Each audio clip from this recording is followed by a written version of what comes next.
I am the Tofu Golem. Please enjoy the video. You start by opening the Excel app and loading the workbook you want to edit. Tap the row number or column letter to select the whole row or column and make sure the selection highlight appears. Once selected, confirm whether you need contiguous rows or columns. For multiple ones, long press and drag the selection handle or use the app's multi-select option. This ensures you delete the exact range and avoid accidental loss of nearby data. Once your rows or columns are highlighted, tap the selected header to reveal the context menu with editing actions. You will see choices like delete, delete row, or delete column. Pick the one that matches your selection. If you prefer to keep the data for reuse, choose cut rather than delete so you can paste it elsewhere. Make sure to verify the shift behavior.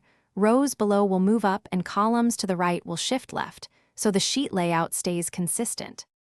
Finally, tap delete and confirm any prompts to complete the removal. The app usually shifts remaining cells automatically. If you make a mistake, immediately use the undo arrow at the top or the mobile undo gesture to restore data. If the selection or delete option doesn't appear, make sure the workbook isn't protected and that you have edit permissions. If the app is unresponsive, force close and reopen Excel. Then reload the file and try again to avoid. Thanks for watching. Consider subscribing if we helped you today.